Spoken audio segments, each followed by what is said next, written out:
स्वाध्याय वर्ग 8वा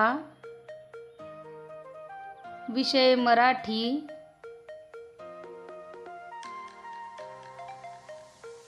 पाठ 5वा सुरांची जादूगिरी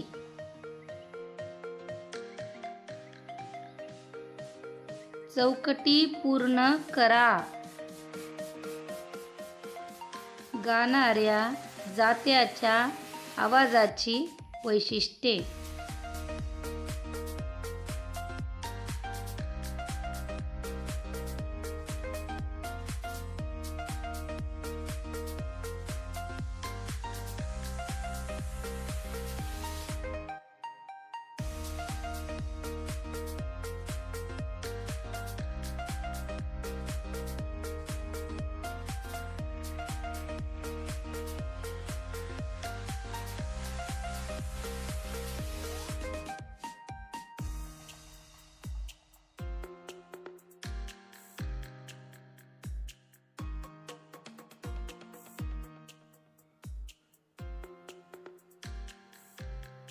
मंद, लयबद्ध, प्रौढ,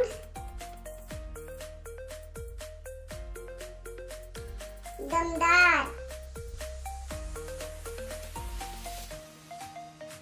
असं म्हणतात भरलेले संमेलन.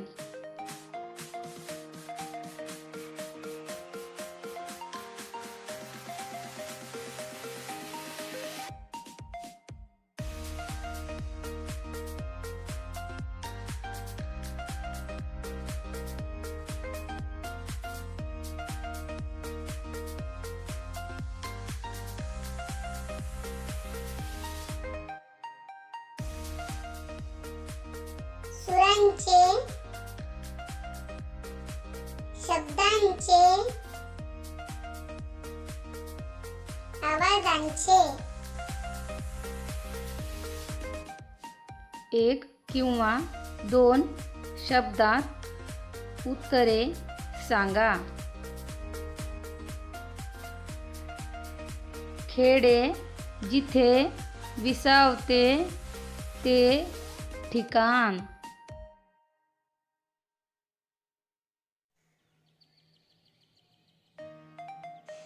निसर्गाची मांडी म्हणजेच निसर्गरम्य टेकडी. खेड्याला दिलेली उपमा.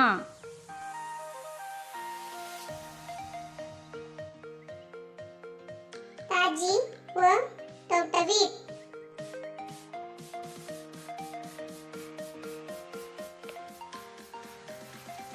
लेखकाने वर्णिलेले संगीताचे दुसरे वाद्य.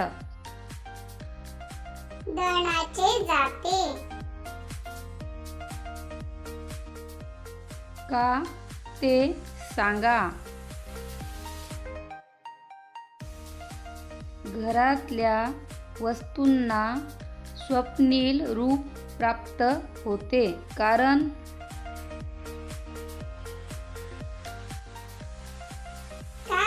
सकाळी घरातल्या वस्तूंवर पिवळसर प्रकाश पडतो, त्यामुळे घरातल्या वस्तूंना स्वप्नील रूप प्राप्त होते. कंटाळलेले वासरू टाहो फोडते कारण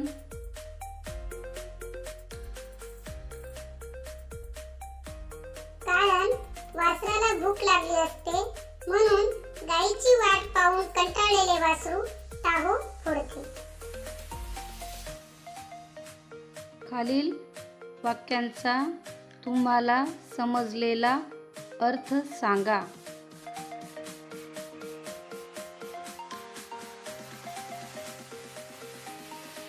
पहाटेला पुरती जाग आली नव्हती.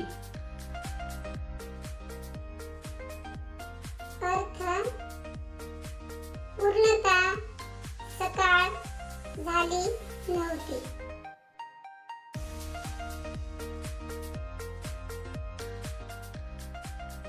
थोड्या वेळाने दिशांना आकार आला.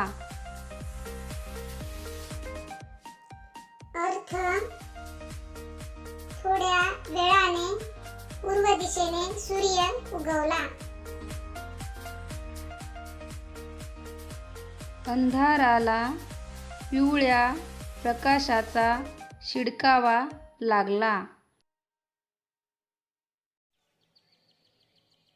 रात्र संपून सकाळ होण्यापूर्वी थोडा पिवळसर प्रकाश पसरला.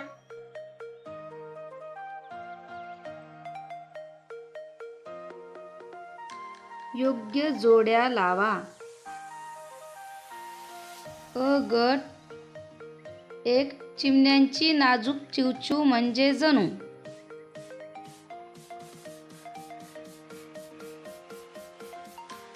2 सकाळचे हे संगीत. 3 एखादा पोपट.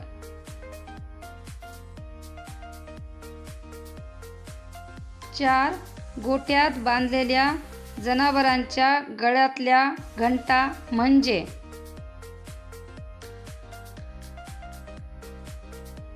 5 कोंबड्यांचा कॉक कॉक असा.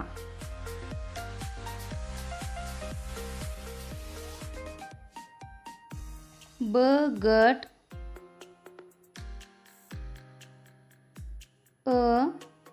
या संगीतात आपल्या सुरांनी भर घालतो.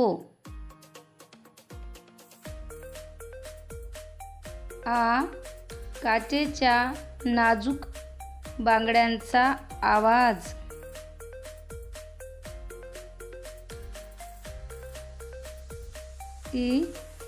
ठेका धरणारा आवाज. व्हायोलिनवर हलक्या हाताने तारा छेडाव्यात. वाद्यवृंदासारखे वाटते. आता आपण अ गटातील घटकांचा ब गटातील घटकांशी जोड्या लावू. चिमण्यांची नाजूक चिवचिव म्हणजे जणू. व्हायोलिनवर हलक्या हाताने तारा छेडाव्यात. सकाळचे हे संगीत वाद्यवृंदासारखे वाटते.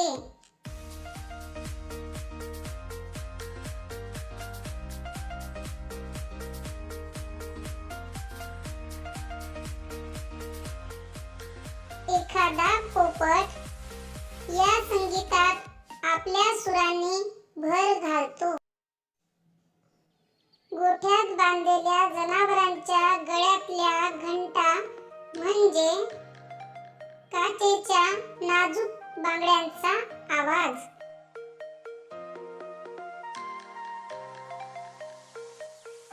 कोंबड्यांचा कॉक कॉक असा ठेका धरणारा आवाज.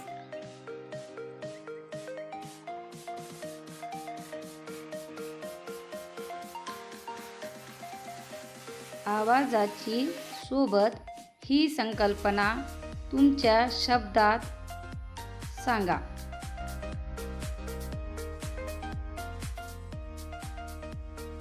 सकाळी उठल्यापासून ते रात्री झोपेपर्यंत आपल्या कानावर अनेक आवाज येत असतात.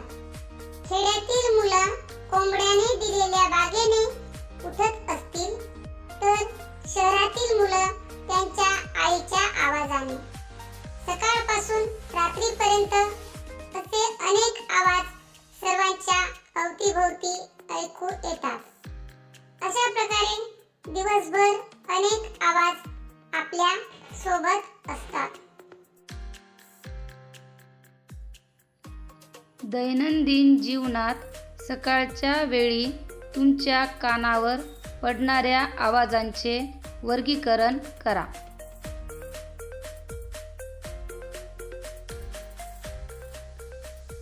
ऐकावेसे वाटणारे आवाज.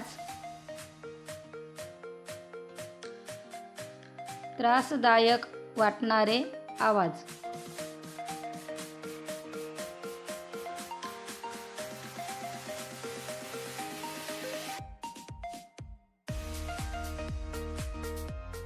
ऐकावेसे वाटणारे आवाज.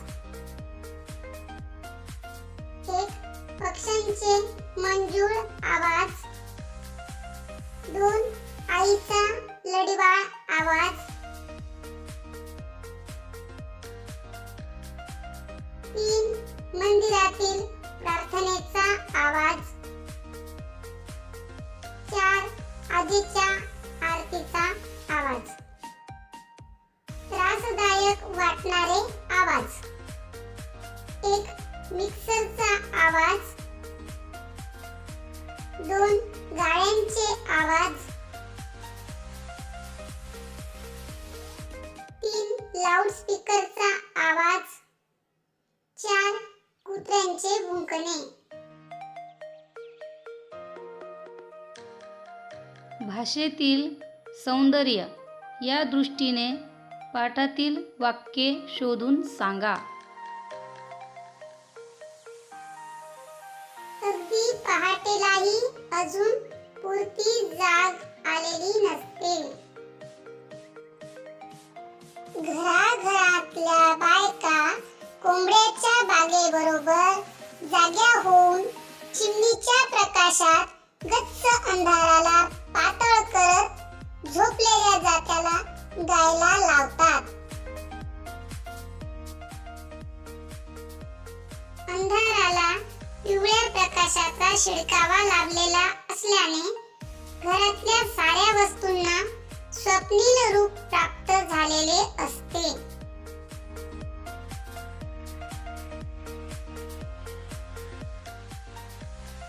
थोड्या वेळाने दिशांना आकार येत जातो.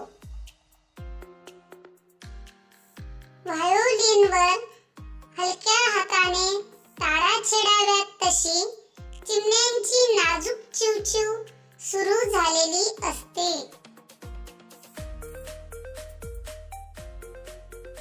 मध्येच एखाद्या ढोलीतून हिरव्या रेघोट्या मारत खादा पोपट या संगीतात आपल्या सुराची भर घालत असतो. पाठाधारे विशेषणांच्या जोड्या लावा. वाक्यात जे शब्द विशेष माहिती सांगत असतात त्यांना विशेषण म्हणतात व हे शब्द ज्या शब्दाविषयी विशेष माहिती सांगत असतात त्यांना विशेष्य म्हणतात. विशेषण, विशेष्य.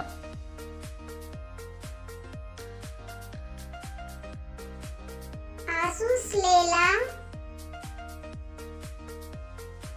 ताहो.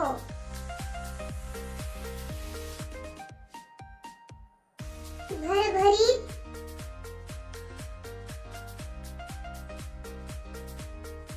झांज.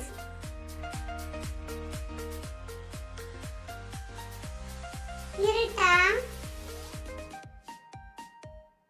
आवाज.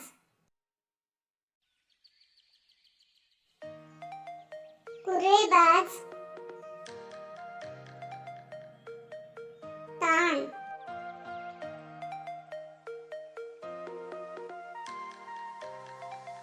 मुलायम स्पर्श.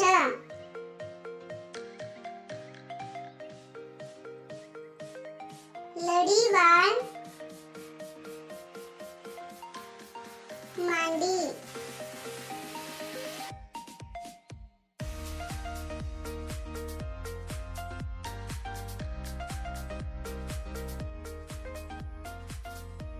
तक्ता पूर्ण करा. एखाद्या शब्दाला प्रत्यय लागण्याआधी त्या शब्दात बदल होऊन तयार झालेल्या नवीन शब्दाला त्या शब्दाचे सामान्य रूप म्हणतात. उदाहरणार्थ, सूर या शब्दाला ने प्रत्यय लावल्यावर सुराने असा शब्द तयार होतो. ने प्रत्यय लागण्याआधी सूर या शब्दाचे सुरा असे सामान्य रूप होते.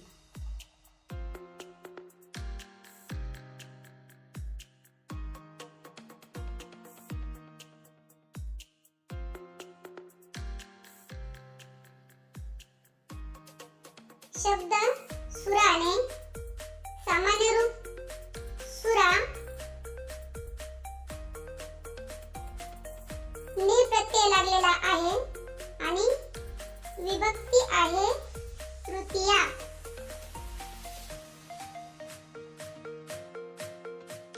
शब्द आहे सुराट. सामान्य रूप सुरा. प्रत्यय लागलेला आहे त आणि विभक्ती सप्तमी.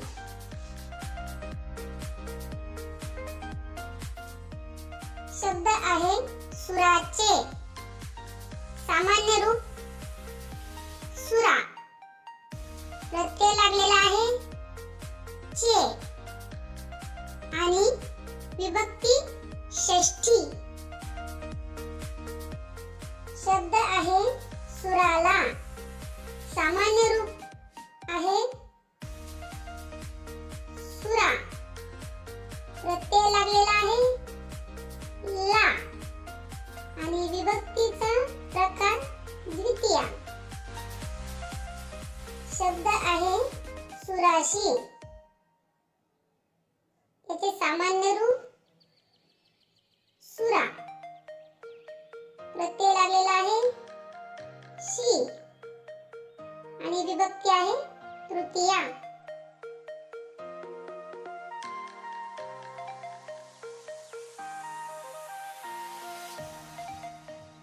पुन्हा भेटूया लवकरच नवीन पाठ व नवीन स्वाध्यायासह.